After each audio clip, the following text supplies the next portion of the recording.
Yes, and in 2008, I discovered the secret to happiness, and that's why I'm here. But before I discovered it, I was actually depressed. I felt incredibly like life was a treadmill, blah about life. Like there was no point that we were going to get married, have a couple of kids, buy a house, and grow old and then die. And sounds a bit dramatic because I am, but that is how I felt. And I was struggling to enjoy my life in any way. And I had 2 healthy kids, a lovely partner, but it just did not feel anything for my life. And so it was concerning me because I wasn't being a great mom or a great partner, and I wanted to be those things. So I went and I found a nun.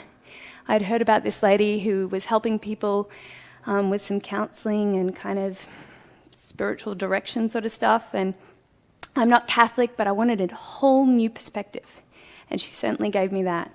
And I sat down with her and I was kind of suggesting why I might be so unhappy. And she listened patiently, and then she said to me, "No, I think the secret to happiness is reflection and gratitude." And at that time, I was like, that's a bit underwhelming. What does that mean in my life? And yes, I'm very grateful for my healthy kids. I know in my head that these are all good things that I have, and I should be grateful. But what about this feeling? I don't feel anything for it. And so she helped me, and she said, "Hayley, I want you to do a 10-day project and just take 10 minutes every day, reflect through the day, really think through your conversations, you had breakfast, what did you do after that, and then see if there's anything there that pops out to you that you're grateful for. Not what you should, but what you feel." And so I took her advice and I did it, and it sparked something amazing within me because I started to see things I wouldn't otherwise have seen. And they weren't the things you'd think. And that 10-day project was amazing, but I knew I needed more of that. I needed a lot more of that. And so, being a photographer, I decided I was going to do a photo a day for a whole year of something I was grateful for every single day. And I bought enough Polaroid film to do a year-long project. And this is kind of what it started to look like. No, not that. Let's go back one. Yeah. It was things like the color green, the billion different shades of green there are. I was suddenly one day just struck by it. It was my youngest daughter helping me down a step. She's like 3, and she was like, "I'll help you down." And it was just adorable. And things like money on the meter when you have no money in your wallet. That is amazing. It is such a gift. And I started to see things like rainy days meant that I got to use my favorite umbrellas. And pancakes on a Sunday morning. They're so good I didn't get to photograph them, sorry. But they're there. And beautiful friends getting married. Little and beautiful, special little moments throughout every single day that made me delight in my day. Actually, through the project, I learnt quite a lot of things. And sorry, I keep doing it twice. And probably the biggest thing I learnt was how my expectations on other people prevented me from really appreciating who they were.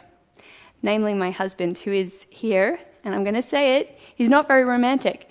And this is what I thought anyway. I just didn't think he was very, didn't take me on dates and didn't buy lots of flowers and do all the things that in my head a husband should do. And this one day, I hadn't taken my grateful photo for the day, and I was scanning my life, basically, for what was I grateful for today. And I was looking around the room, and then I saw my husband serving dinner. And in the corner of my eye, I watched as he put the biggest piece of pie on my plate. The best piece of pie on my plate. And I was like, whoa, I wouldn't have seen it if I hadn't been looking. And he was doing that every day, actually. He was putting me forward first. But I wasn't seeing it because I wasn't looking. And it completely changed my view of how I see people particularly him. And through the project, he just continued to do beautiful things, not even thinking about it. Every day we would drive somewhere, he would always hold my hand as we drove. He would sing our daughters to sleep with a ukulele. And if I rang complaining one day at work while he was at work, our house is too hot, we have no air conditioning, he would arrive with ice cream. And it really made me reevaluate our relationship and what my expectations were, and opened my eyes to who he was. And actually, at the end of the project, someone interviewed us and they asked Andrew, what did you notice that was different within your relationship or with Hayley? And he said, I feel like I am enough for her now. And that hit me hard. I'd been married to him for 8 years at that point, and I was sad that it had taken me 8 years to see him, to see all the beautiful things he was doing for me every single day. But I'm glad that I got there in the end, and I'm grateful for this project. The other thing I noticed was nature. And it was so unexpected, but nature just spoke to me so much. The color red that would shine just so differently if the sun was on it. The way my daughter would put beautiful little flowers in my handbag. Or mint. The smell of mint is amazing. It's beautiful. Or the way weeds would dance when you drove past your car. The wind would blow them. Or dandelions, which I like dandelions all over my backyard. I think they're beautiful. And all these little things started to make me feel so like I was blessed. I am so lucky to be here to see these little gifts. A beetle flew onto my daughter's shirt one day in a car park. You can see she's absolutely thrilled about that. But I was amazed. She had this beetle and it was like a piece of jewelry. It was amazing. And it stayed there long enough for me to take a photo, and she's like, get it up. And I'm like, stay still. Anyway, another thing I learned was about parenting. I had really felt like this was the boringest job I'd ever had. And it was long, and there were lots of food and lots of nappies and things that were boring, like dishes. And people would always say, what have you been up to today? I'm like, don't ask me. But this project showed me what a delight and an honor it was to be in their company, to be with them as they, offered to take my hand, or were singing so loudly in the car as we drove, pretending to be candy canes, losing their 2 front teeth. It is my privilege that I got that time with them, and I started to see that right when I was with them. And I'm so grateful that while they were still little, that I saw what a gift it was. One of the amazing things about this project is that it kind of spread like wildfire. And I had a magazine article and it was online, and a few people started to write and tell me their own stories with their grateful projects.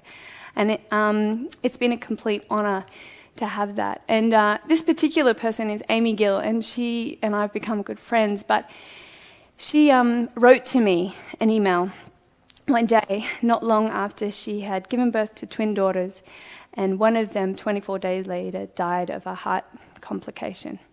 And I would like to read you a piece of her letter to me. And Amy knows that I'm reading this. The next few days were hard. I had to pick myself up and keep going, as I had Annabelle, a 3-year-old, and Penny, who needed me, and I was so lost. It was funny, though, because for some reason your article kept coming back to me. I dug out the magazine and I looked at it again, and I checked out your website. I decided that this was how I was going to cope. Instead of looking at what I'd lost, I was going to focus on what I gained and be truly grateful for having Rosie in our lives, even for such a short time. In her 24 days, she had taught me more than I'd learned in a lifetime.